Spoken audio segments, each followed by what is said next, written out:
قلوبنا ويجرنا من مضلة الفتن ما ظهر منها وما بطن وأن الله يحفظ علينا الإسلام والإيمان ويختم لنا بالحسنى وإلى حضرات النبي محمد صلى الله عليه وسلم. الفاتحة. Alhamdulillah.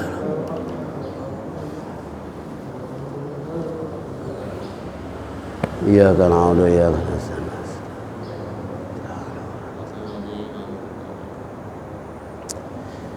Ya Rabbi bil Mustafa balligh maqasidana waghfir lana ma madha ya wasi'al karami.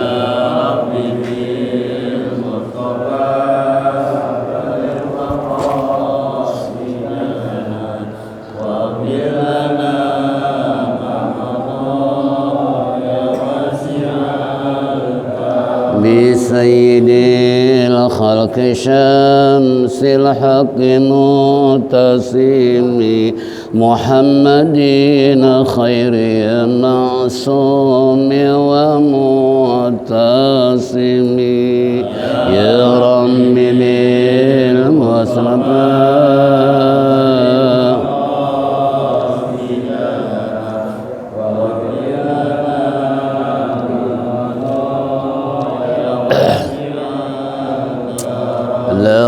فرارة حبيب الله حجته ومصدر الفضل والعرفان والكرم يا رب بالمصطفى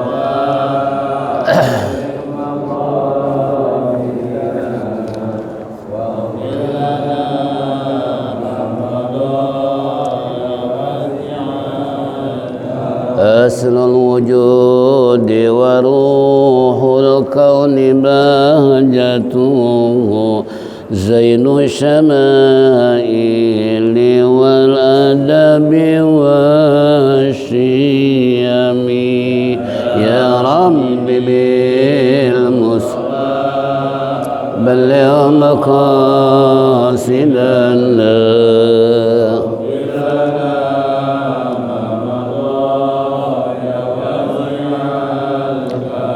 مطهر الأرض من رجس ومن درني من عابد وسن أو عابد صنم يا رب بالمصطفى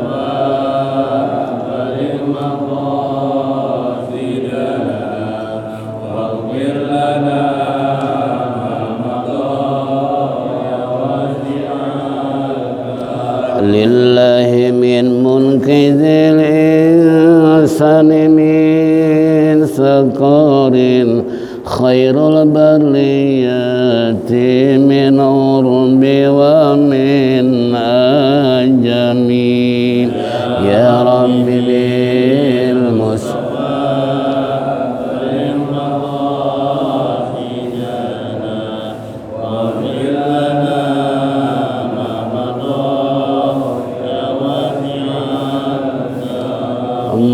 اللهم صل وسلم وبارك عليه معاشر muslimin wa zumratal mu'minin rahimakumullah. Kembali di pagi hari ini menyongsong siang, mari kita kembali akan membuka Mukhtasar Hadis halaman 224 masalah haji. Apa di situ bacaan? Rawahu syaikhan an Abi Hurairah aidan qala qala Rasulullah sallallahu alaihi wasallam man hajja lillahi falam yarfus walam yabsuk raja'a kayauma. Di situ kayomi yang kuat kayauma. kayyoma waladathu ummuh, seperti sodikil sama sodikul. Yang kuat kan sodikil wa'dil amin. Orang kebanyakan apa? Sodikul wa'dil amin. Ya. Nah ini hadis riwayat Syekhon, ini dari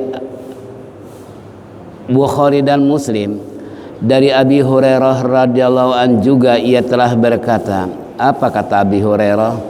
Telah bersabda Rasulullah sallallahu alaihi wasallam, man hajja lillah falam yarpus.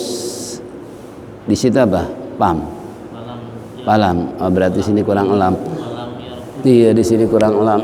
Seharusnya ada lam. Falam yarpus walam yabsuk raja'a kayauma waladathu ummuh. Walaupun ayam baca kayaumi,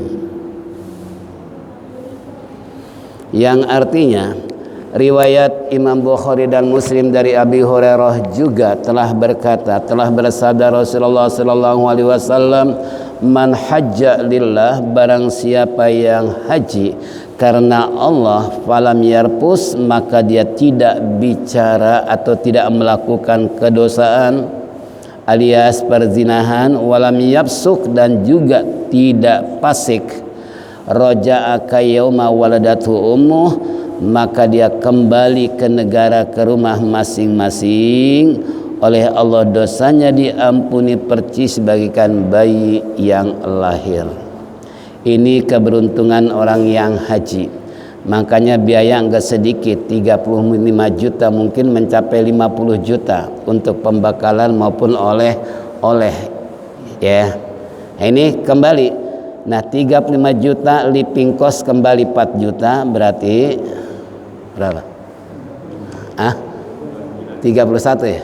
31 juta, karena 4 juta kembali lagi uang saku kalau bahasa kita. Itu kembali lagi. Nah, ini minimal 40 sampai 50 juta biaya, belum lagi menguras tenaga, baik tatkala kita tawaf wabil khusus maupun sa'i, apalagi wukuf di Arafah, mabit di Muzdalifah, melontar jumroh dan sebagainya, itu menguras tenaga dan keringat. Nah, sehingga pantas kalau jaminan Rasulullah tadi, siapa orang yang haji tapi falam yarpus, dia tidak melakukan dosa terutama fahisyah, atau dia tidak fasik.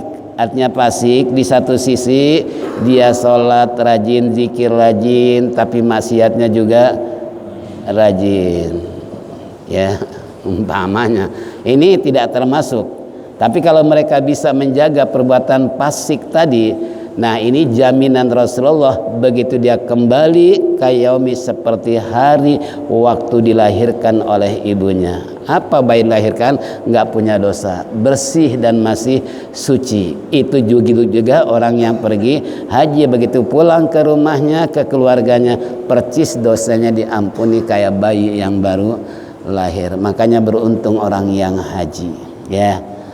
Nah, tapi kembali, apakah hajinya haji mardud atau haji mabrur, kan gitu. Karena haji pun kan ada apa? Ada dua kategori, ada yang mabrur, ada yang mardud. Nah, di sini di bawah disabdakan hadis berikutnya.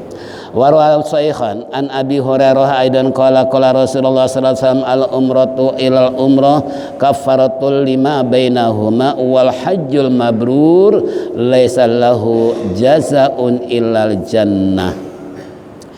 Ini masih hadis riwayat Imam Bukhari dan Muslim dari Abi Hurairah radhiyallahu juga, ia telah berkata, telah bersabda Rasulullah sallallahu alaihi wasallam, umroh satu kepada umroh yang lain, kafaratu lima bainahuma, ini merupakan kafarat, penghapusan dosa dari umroh tahun ini, tahun besok umroh lagi, tahun besok umroh lagi. Ini kafarat dosa buat mereka yang melakukan umroh yang satu dengan yang berikutnya. Wal hajjul mabrur, lain dengan haji mabrur, laisa lahu jazat, tiadalah baginya balasan, ila jannata, kecuali surga. Ini untuk mencapai haji mabrur kira-kira gampang apa susah? Karena bukan hanya sekedar haji aja ya, melakukan aktivitas yang diperintahkan oleh Allah berdasarkan contoh Nabi Ibrahim alaihissalam yang ditindaklanjuti oleh Nabi kita Muhammad sallallahu alaihi wasallam. Nah ini, jadi kalau seandainya kita umroh yang satu dengan berikutnya, walaupun sekarang prosedur dalam pemerintahan kita umroh dibatasi hanya 3 tahun sekali. 3 tahun sekali boleh umroh, 3 tahun sekali boleh umrah. Kalau haji seumur hidup sekali, tapi sunnahnya 5 tahun pergi haji lagi, sunnahnya. Makanya saya ketika daftar tahun yang lalu, pas begitu periksa sama mereka, maaf Pak Haji belum bisa berangkat haji sebab belum 10 tahun. Jadi harus nunggu 10 tahun yang udah pernah haji. Nah kalau yang umroh 3 tahun. Tapi kalau misalnya orang yang sudah haji mau daftar lagi tunggu 10 tahun. Dari 10 tahun daftar tunggu lagi berapa? 15 tahun. Ya tapi nggak kena lockdown ya. Karena kena lockdown kan nggak jadi berangkat seperti tahun ini. Masya Allah. Ini contoh, itu prosedur kata mereka. Ini aturan apa? Saya bilang Rasulullah kan mensunahkan 5 tahun. Iya Bapak boleh memaksa, tapi kalau pemerintah melarang, siapa yang mau berangkat kan? Ya, nah ini contoh. Jadi makanya peraturan yang menentukan, padahal kita pengen istilahnya kembali untuk apa? Menunaikan ibadah haji. Nah ini, itu umroh. Pahalanya seperti itu, kafarat, penghapusan dosa. Tapi kalau haji mabrur, tidak ada balasan buat mereka yang haji mabrur kecuali surga. Apa sih ciri-ciri haji mabrur? Ini yang perlu saya ingatkan baik yang sudah haji maupun yang belum haji. Karena udah ada di sini yang daftar tinggal nunggu saja ya. Pak Keli itu Pak Musli udah daftar, tinggal nunggu hari panggilan kapan. Ya, termasuk ya ya Umi saya pun nggak bisa karena nunggu tahun 2021 baru berapa daftar. Sampai kemarin ada promosi, Pak Haji kalau Pak Haji sekarang tambah 10 juta ini nggak termasuk apa namanya bunga, termasuk pengembangan bank ya, tapi ini 10 juta merupakan harga mati, artinya dianggap untuk biaya haji. Kita udah daftar DP 25 juta, kemudian kita ingin lengkapi 35 juta karena ongkosnya 35 juta ya umpamanya, ini 10 juta dianggap uang mati, artinya nggak berkembang, nggak ada bunga sama sekali. Itu sampai begitu sekarang bank promosi, terutama Bank Mandiri ya. Nah ini contoh, makanya kalau ibu bapak-bapak yang punya duit, kapan lagi akan bisa menunaikan haji? Jangan harta melulu dikumpulin. Kalau harta berat nanti di akhirat diminta pertanggungan jawabnya. Tapi kalau haji, apalagi haji mabrur. Apa ciri-ciri haji mabrur? Sering saya terangkan kepada calon jamaah, baik qablahu, indahu, wa ba'dahu. Sebelum haji, di saat haji melakukannya, dan setelah haji mereka memberikan satu contoh semangat ibadah lebih semangat daripada orang yang belum haji, daripada orang yang sudah haji, semangatnya beda. Nah itu namanya sebelum haji dia sudah merubah diri, berbenah diri untuk melakukan pendekatan diri kepada Allah secara sosialisasi dengan masyarakat, beramal sedekah, bantu orang segala macam sebelum haji. Itu udah akan ciri-ciri haji mabrur. Di saat haji dia menjaga tadi itu wala rafasa wala fusuqa wala jiddala fil hajj, karena kata Allah wa man faradal hajja al hajju asyhuru ma'lumat. Haji itu merupakan hal yang sudah dikenal oleh umat Islam maupun orang kafir. Maka siapa yang mampu melakukan haji para rafasa wala fusuqa wala jiddala, kalau dalam Al-Qur'an enggak boleh debat. Tadi nggak boleh berbuat yarfus, nggak boleh fasik. Yang terakhir kalau Quran nggak boleh debat. Debat artinya gini, saya waktu umroh yang kedua bawa ibu saya 100 tahun lebih umurnya, otomatis pakai kursi roda. Ini kursi roda karena orang tawaf kan padat, otomatis waktu itu ini aturan belum ada. Ketika tawaf nggak ada jalur khusus. Ya boleh jalur khusus di lantai 2. Tapi kalau sa'i kan ada khusus, mereka yang jalan kaki, mereka khusus yang pakai kursi roda di lokasi saksikan sedemikian rupa, itu kan enak, nggak tabrak sini. Nah kalau tawaf istilahnya otomatis kan nabrak melulu. Apalagi kita masih masih pengen buru-buru. bentar-bentar nabrak. Mending kalau berdarah, kaki orang berdarah karena ujungnya itu besi kan. Paling kita afan ya akhi, mohon maaf ya saudara. Paling dia cuma senyum, asal jangan marah aja hatinya. Nggak ada yang, nah kalau dia marah umpamanya debat dengan dia, kita udah minta maaf, dasar kalau bahasa Betawi lo nggak tahu diri, pelan-pelan kayak jalan, ya nggak bisa, kita didorong ke belakang, di depan orang kan mentok sana mentok sini, ya mau nggak mau, ya akhirnya tabrak sana tabrak sini. Nah, kita pun dalam hati ya nggak enak, tapi mau bilang apa karena dorongan dari mana?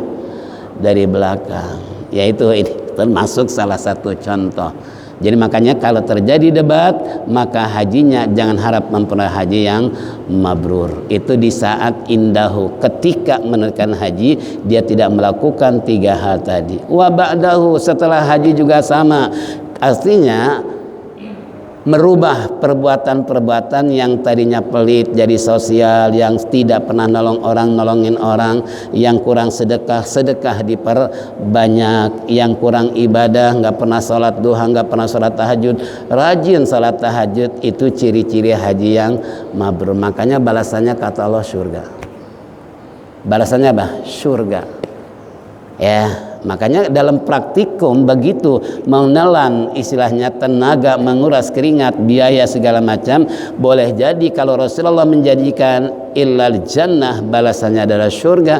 Kenapa? Karena ibadah yang menelan biaya dan tenaga porsir adalah cuman haji, juga memakan waktu 41 hari. Kalau orang yang bisnis 41 hari kira-kira makanya mereka ngeloncat kemana? Haji ONH plus, walaupun 200 juta. Kenapa? Karena 200 juta menurut mereka mungkin 20.000. Bagi kita 20.000 dia apa? 200 juta. Karena banyak apa? Duit, karena ada urusan bisnis atau kantor, sehingga haji dipercepat yang seharusnya 41 hari dia cuma 2 minggu. Itu kan? Nah ini contoh. Nah ini 3 itulah yang memperoleh haji yang mabrur, jazaa'un ilal jannah, tidak ada balasan kecuali surga. Selesai sudah urusan haji. Sebelum lanjut, break dulu sejenak.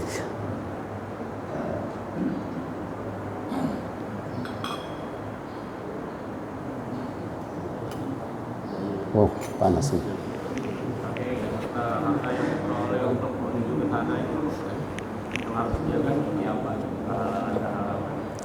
Ini untuk memperoleh haji mabrur dalam pendanaan, ya. Dalam biaya itu pun harus bersih dari uang yang haram. Sebab kalau uang haram masuk, jangankan banyak, sedikit aja, 1% aja masuk dalam kategori biaya daripada haji, apa yang terjadi? Jangankan setelah pelaksanaan, ketika mereka talbiyah labbaik Allahumma labbaik labbaik la syarika lak baik innal hamda wa ni'matal lak wal mulku la syarika lak, apa yang Allah firmankan dalam hadis qudsi? La labbaik, haji ente enggak diterima. Orang lain yang haji bersih dari biaya yang haram, nah maka Allah menjawab apa yang dikatakan oleh mereka, labbaik Allahumma labbaik. Tapi bagi mereka yang ada haram sedikit saja, ini termasuk la labbaik, ente nggak diterima. Cuman Allah nggak bersuara aja. Kalau bersuara kira-kira ini kan rahasia Allah. Nah itu salah satu di antaranya, pendanaan juga harus murni. Makanya saya ketika haji, saya undang jamaah, ada Habib, saya undang, gak datang. Tapi setelah dia dengar siapa sih yang membiayai saya, dia anggapnya saya biaya dari yang punya hotel. Karena pernah saya beberapa tawaran dari jamaah, gagal lagi. Ada jamaah, Ustadz, gimana kalau patungan Ustadz separoh, saya separoh. Saya bilang, Pak Haji, padahal anaknya ada di sana, mukim di Mekah, karena istrinya orang sana. Masih nego separoh. Saya bilang boro-boro separoh Pak Haji, saya bilang sekian aja saya nggak punya. Gagal. Pengurus masjid merebut imam diberangkatkan haji. Saya yang ngajar puluhan tahun gak diberangkatkan. Timbul pertanyaan, kok kenapa guru kita ngajar puluhan tahun Pak Haji nggak diberangkatkan, tapi merebut imam kok sudah diberangkatkan mereka semua? Ini kan rahasia Allah. Rupanya Allah kan nggak menghendaki kalau kita haji tercampur mereka di satu sisi mengelola hotel, walaupun di sisi lainnya profesi lain yang ada juga, kan gitu. Kan termasuk subhat kan. Nah pas begitu saya tanya, emang kenapa Bib? Maaf Ustadz, saya salah duga. Dikira Ustadz diberangkatkan oleh seorang yang punya hotel. Saya bilang afwan ya akhi, maaf, bukan. Ada seorang hamba Allah yang murni. Ketika dia datang kepada saya di pagi hari, saya kaget, ini orang kayak tumben datang itu. Nah, dia bilang, maaf Ustadz, ganggu sebentar nih. Saya udah lama nih nazar nih. Ya, kalau saya punya duit mau biayai Ustadz pergi haji, ini tolong terima. Ternyata saya buka 45 juta. Nanti kalau ada kekurangan tolong bilang, telepon saya lagi. Nah ini kan murni. Kita nggak minta, kita nggak ini, tapi dia kesadaran sendiri. Kenapa? Karena saya waktu dengar mertua saya, Ustadz ceramah haji, Ustadz belum haji, di situ saya pengen ngasih biaya. Nah, ini kan ternyata yang menolong saya yang murni tanpa ada uang subhat. Nah, ini kembali tadi, ya. Nah, makanya ya mudah-mudahan jadi haji mabrur kan gitu. Nah ini kembali jadi dana juga mempengaruhi, sehingga pantas kalau pulang haji malas lagi ibadahnya, nggak ada semangat. Ah jangan-jangan ada haram. Karena itu sebagai penghalang. Ya tapi kalau murni bersih dari barang yang haram, insya Allah itu termasuk kategori haji yang mabrur. Nah makanya kembali kita kalau ada yang ngasih biaya haji tanya dulu. Jangan-jangan dari hasil korupsi lagi. Gitu kan, karena itu jelas barangnya apa? Haram. Tidak. Termasuk pendanaan itu apa? Pengaruh, ya. Pengaruh kepada amal kebaikan yang bisa menghalangi. Salah satu faktor adalah maksiat. Termasuk doanya juga, sekalipun diijabah itu istidraj. Dia berdoa sama Allah dikabul oleh Allah, itu istidraj. Dalam istidraj dalam artian kalau ibarat layang-layang diulur-ulur sama Allah. Kalau bahasa Betawi bilang, lo mau tobat nggak? Kalau nggak mau tobat, ya udah waktu mati ya tetap mati. Tapi masih diulur umurnya supaya apa? Sadar dan mau memperbanyak istighfar. Itu namanya apa? Istidraj. Ya, umpamanya itu seperti itu. Udah nggak lagi. Lanjut. Ad-darsul khamsuna bitaqwa wal istiqamah ala ta'ati wa mahabbatil khairat. Pelajaran yang ke-50 dalam takwa dan istiqamah. Istiqamah ini selalu di jalan Allah, ya. Ala ta'ati untuk mematuhi perintah Allah, wa mahabbatil khairat dan cinta berbuat baik. Ini judulnya. Jadi judulnya sekali lagi, ini pelajaran yang ke-50 dalam masalah takwa, istiqomah untuk taat kepada Allah dan cinta berbuat kebaikan. Nah sekarang saya jabarkan dulu apa itu takwa. Yang namanya takwa bimtisali awamiri wajatina binawahihi, menjunjung tinggi perintah Allah, menjauhi segala larangan Allah. Kalau kita sudah lakoni dua hal ini, itulah ciri-ciri orang yang bertakwa. Makanya Allah memberikan dorongan, wa may yattaqillaha yaj'al lahu makhraja wa yarzuqhu min haitsu la yahtasib. Barang siapa yang bertakwa kepada Allah, Allah akan memberikan solusi, jalan keluar yang terbaik, dan Allah memberikan rezeki dengan jalan tidak disangka-sangka. Orang kalau mencapai apa? Tapi kalau istiqomah, apa istiqomah? Kalau bahasa kita pajak, nggak labil. Ya contoh, kita ngaji istiqomah dari awal sampai sekarang nggak pernah alfa, itu namanya istiqomah. Kita salat duha, kita sedekah tiap hari Jumat pagi, terus menerus secara rutin, itu namanya istiqomah. Makanya Allah janjikan innallazina qalu dalam ayatnya rabbuna Allah tsumastaqamu tatanazzalu alaihimul malaikatu alla takhafu wa la tahzanu wa abshiru bil jannati allati kuntum tu'adun. Itu namanya istiqomah. Sesungguhnya orang-orang yang berkata Tuhan kami adalah Allah, sumastaqamu, kemudian dia istiqomah, tidak labil. Kadangkala kalau nggak punya duit sholat duha, punya duit di saat banyak duit jalan-jalan sholat duha, sholat malam ketiduran. Itu namanya labil kan. Kalau istiqomah enggak, kondisi kayak apapun, jangankan berpergian, sekalipun dia sakit nggak bisa berdiri sambil duduk, itu namanya istiqomah.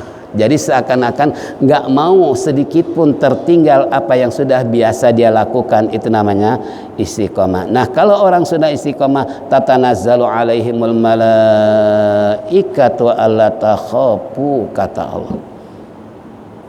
Allah akan menurunkan kepada mereka malaikat, alla takhafu, tentunya kata malaikat, hai saudara, hai bung, jangan takut. Wala tahzanu, jangan bersedih hati, jangan berduka cita. Wa absyiru bil jannati allati kuntum tu'adun, Allah memberikan kabar gembira kepada Anda, surga tempat kembali Anda. Nih kalau orang istiqomah.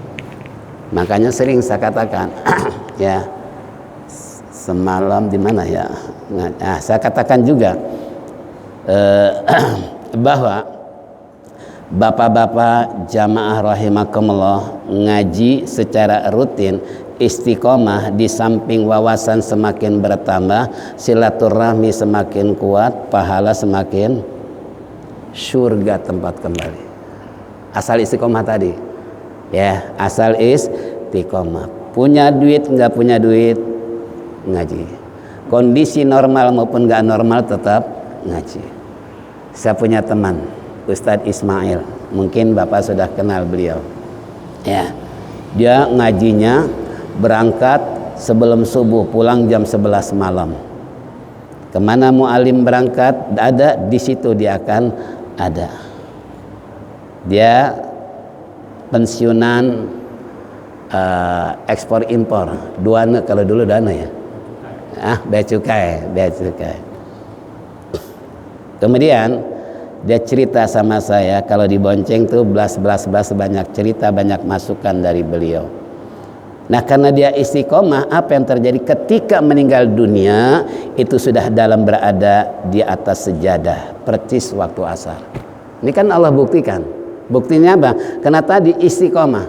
Walaupun sakit, ketika mau dioperasi dia minta pendapat sama saya, Ustadz, ini saya kan sakit nih, harus dioperasi.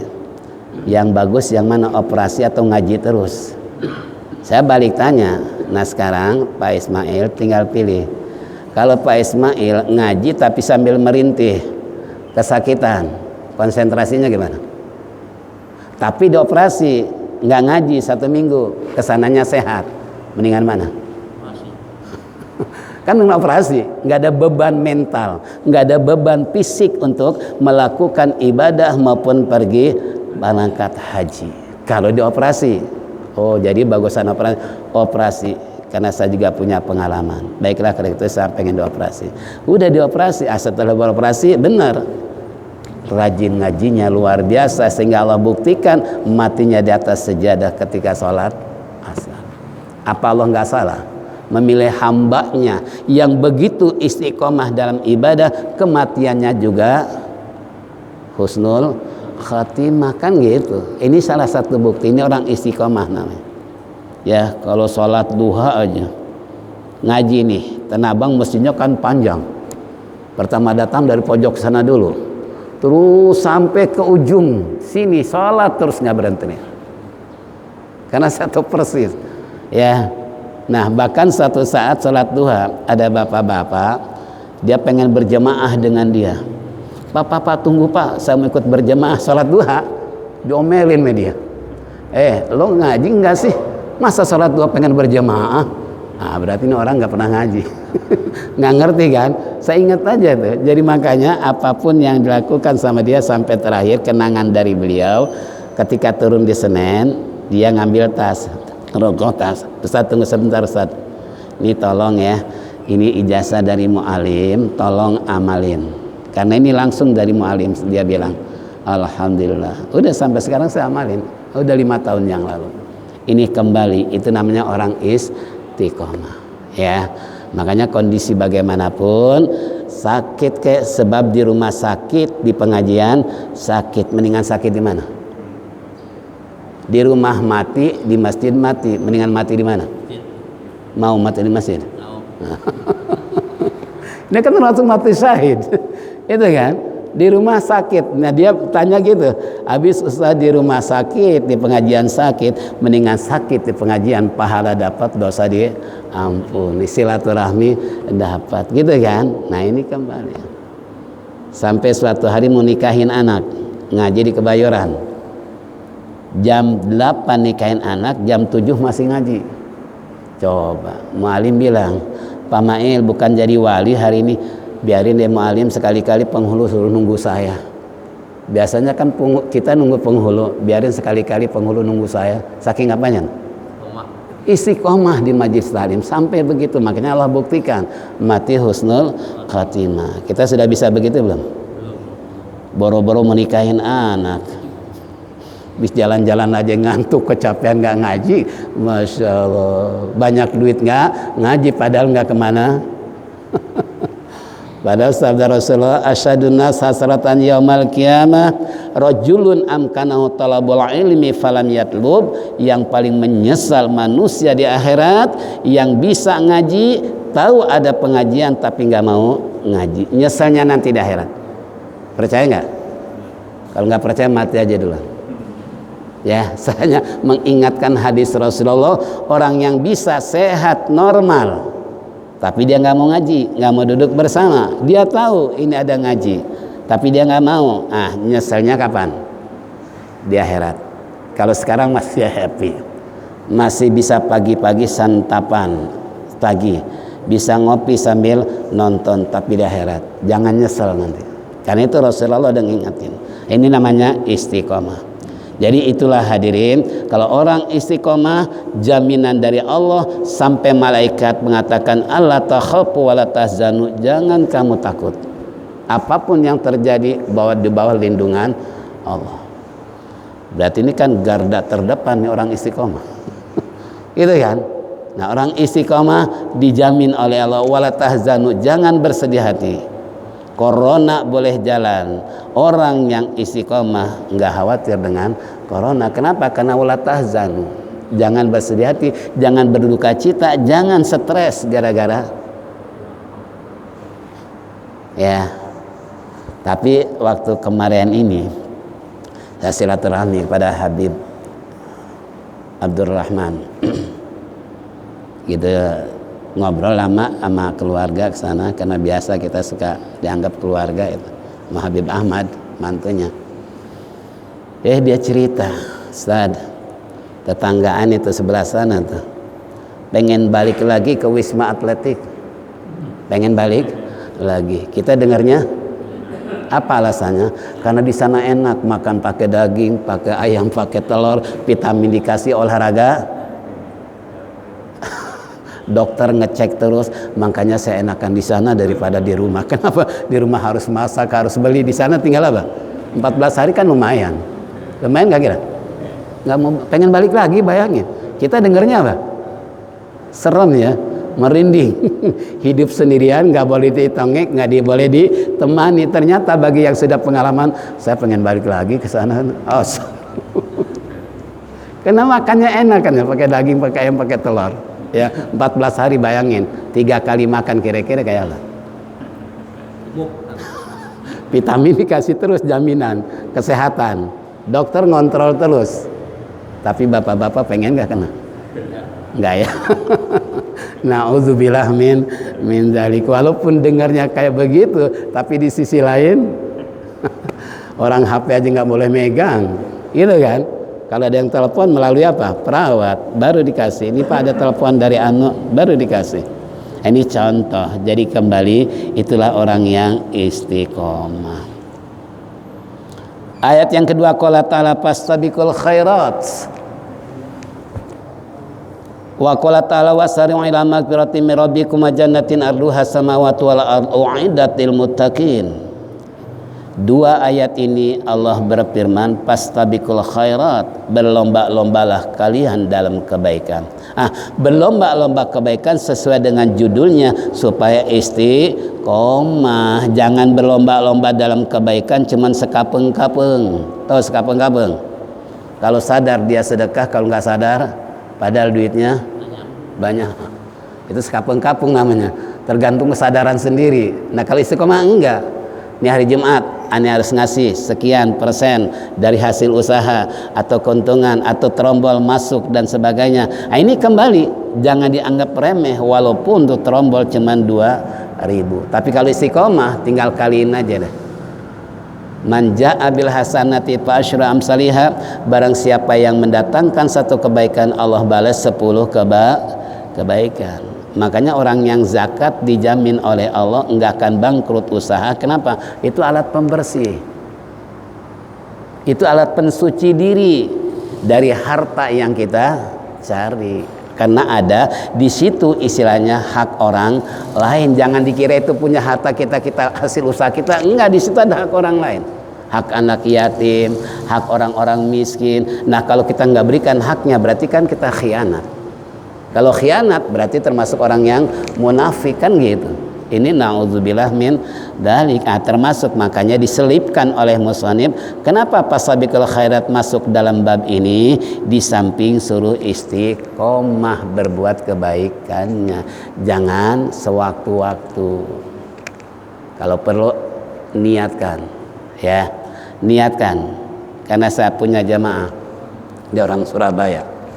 Begitu dengar nasihat kita, iya Ustaz, saya hari Jumat saya niatkan untuk bersedekah. Karena yang bagus kan hari Jumatnya. Walaupun hari lain juga bagus. Jangan ada istilah berhubung suruh hari Jumat, Jumat aja deh. Minggunya mati. Belum sempat sedekah walaupun niatnya udah ada, tapi nilainya nah ini kembali pada kita. Itu diperintahkan fastabiqul khairat, berlomba-lomba di dalam kebaikan. Yang terakhir, wa qala ta'ala wasari'u ila maghfiratin min rabbikum wa jannatin arduha samawati wal ardu u'iddat lil muttaqin. Wasari'u masih kembali dengan judul istiqomah. Segeralah kalian untuk menuju ila maghfiratin min rabbikum, ampunan Tuhanmu. Kata Allah nih. Jadi buru-buru kamu, segera kamu untuk mendapatkan ampunan dari Allah. Di mana Allah sudah menyiapkan wa jannatin arduha samawati wal ardh, surga yang luasnya bagaikan langit dan bumi. Untuk siapa gerangan? U'iddat lil muttaqin, untuk orang yang bertakwa. Masuk bab judul tadi. Jadi Allah segera memerintahkan kita untuk berbuat kebaikan, karena maghfirah di sini maknanya luas. Bukan ampunan Allah saja termasuk kebaikan. Kalau orang berbuat baik sudah di dalamnya mengandung ampunan Allah. Gitu kan? Makanya oleh Allah suruh buru-buru kita menuju ampunan Allah, di mana surga yang luasnya bagaikan langit dan bumi Allah sudah siapkan buat orang yang bertakwa. Nih, kapan lagi kita akan melakukan hal kebaikan tadi menuju ampunan Allah kalau bukan saat sekarang, di saat kita dalam kondisi sehat. Sebab kalau dalam kondisi sakit kira-kira kayak apa? Ya, bukan sedih lagi, koreksi diri. Apalagi hari Kamis nih, tahun baru datang nih, hari Kamis nih. Makanya Yayasan Saban mau lonceng warung Saban hari Kamis. Kemarin saya bilang sama ibu-ibu diundang nggak? Seyogianya diundang dalam promosi. Sampai saya bilang, maaf ibu-ibu, nanti yayasan ini punya air spesialis yang ketika di launching dihatamkan Quran. Nah, mereknya apa Ustaz? Nggak tahu, saya lupa. Saya lupa mereknya, saya bilang tahu, lihat aja di masjid. Nah, kita maunya merek sendiri gitu kan, air Syakban gitu kan. Nah, jadi khas kayak model pesantren Sidogiri itu kan koperasinya Bismillah, itu miliaran dia punya saldo. Kenapa? Karena produk sendiri, semua sarung Sidogiri, semua air Sidogiri, apapun kebutuhan santri yang puluhan ribu bisa jadi miliaran rupiah, karena saya pernah konsultasi dengan persis pengurus koperasinya. Itu hasil apa? Nah, siapa tahu Syaban pun. Nah, niat kita kan seperti itu. Makanya kemarin saya awal promosi di ibu-ibu, tolong nanti hari Kamis kalau ada waktu. Tapi saya mau tanya dulu nanti, ibu-ibu diundang apa kagak nih? Maunya sih pengen dia apa? Di launching gitu kan, supaya mereka hadir, kita jelaskan produk yang kita akan jual dan sebagainya, kan gitu. Nah, ini termasuk bapak-bapak kan gitu. Jadi jangan cuma pengen istilahnya dengar doang tapi nggak tahu warungnya kayak apa. Sampai-sampai bilang kalau ibu-ibu haus kan gampang, tinggal pesan sama warung, pesannya kopi susu, tapi bayar, saya bilang. Nah, ini nih contoh. Jadi kembali itu, kalau orang yang segera melakukan ampunan, beramal kebaikan oleh Allah, di mana Allah sudah siapkan surga yang luasnya bagaikan langit dan bumi. Uiddat lil muttaqin, disiapkan untuk orang yang bertakwa. Nah, inilah hadirin jamaah rahimakumullah, salat isyraq sekarang jam 6 lewat 6 kurang. Tinggal berapa menit lagi? 5 menit lagi. Inilah jamaah rahimakumullah, sebelum ditutup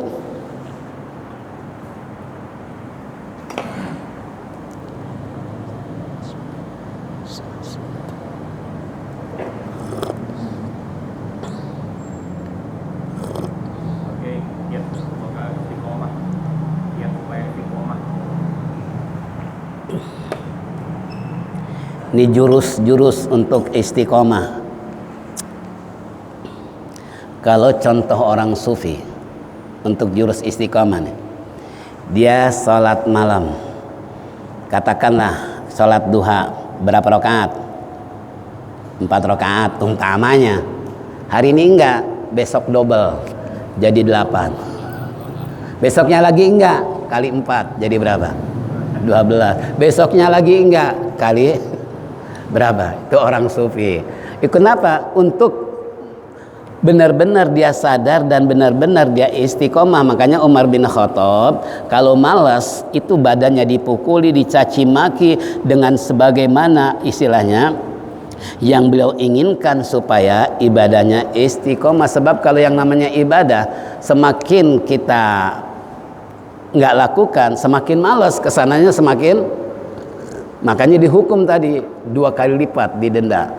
Kita nggak sedekah hari ini berapa? 5.000, besok 10.000 dan seterusnya. Hari ini kita nggak salat duha, nggak salat malam, besok double 2 kali lipat. Untuk ngajarin supaya kita bisa istiqomah, itu caranya. Nah sekarang nggak salat duha, besoknya kagak, besoknya ada perlu, yang nggak salat tulus. Jadi nggak ada hukuman untuk diri kita gitu kan. Itu contoh orang sufi seperti itu. Kita pun bisa untuk meniru bagaimana mencapai istiqomah, yaitu tadi biasa duha karena ada keperluan, cukup deh 4 rakaat aja. Ada keperluan yang lebih penting lagi, cukup 2 rakaat. Yang penting istiqomah duha. Walaupun perhitungan maksimal 2 rakaat, maksimal 12. Nah, tinggal lihat tenggang waktu. Jedahnya itu bisanya berapa? Kalau memang ada yang lebih penting, udah cukup 2 rakaat, yang penting istiqomahnya tadi. Jangan sampai ditinggal. Salat malam biasa sekian rakaat, udah 2 rakaat. Ya, kenapa? Karena istiqomah. Nah, itu dulu yang kita inginkan adalah istiqomahnya ini, supaya kebiasaan kita jangan dilecehkan. Apalagi tadi orang sufi didenda 2 kali lipat. Kita udah begitu belum? Udah begitu belum? Gimana bisa istiqomah ibadah? Gitu kan? Ya Allah Rabbi. Ini jurus istiqomah banyak sebetulnya, tapi saya teringat orang-orang sufi dan kebiasaan kita itu kalau kita umpamanya dalam kondisi sakit aja sehat dibalas ya. Kita sakit nggak bisa salat doa. Nanti kalau aneh sehat, aneh akan begitu. Ini kagak udah sehat boro-boro ingat doa. Yang ada jalan-jalan refreshing. Astagfirullah. Nauzubillah. Inilah hadirin jamaah rahimakumullah. Insyaallah mudah-mudahan Allah panjangkan umur, sehat walafiat, bertemu kembali di hari Sabtu yang akan datang. Namun sebelumnya saya minta baca Al-Qur'an surat Fatihah bil khusus untuk abang saya kemarin yang meninggal dunia. Mudah-mudahan amalnya diterima, diampuni segala dosanya, dilapangkan kuburnya, ditempatkan di sisi Allah sesuai dengan kemurahannya bi barakati al-Fatihah. Alhamdulillah rabbil alamin. Iyyaka na'budu wa iyyaka nasta'in. Mari kita sama-sama tutup dengan zikir tauhid. Falyatafaddal mashkura.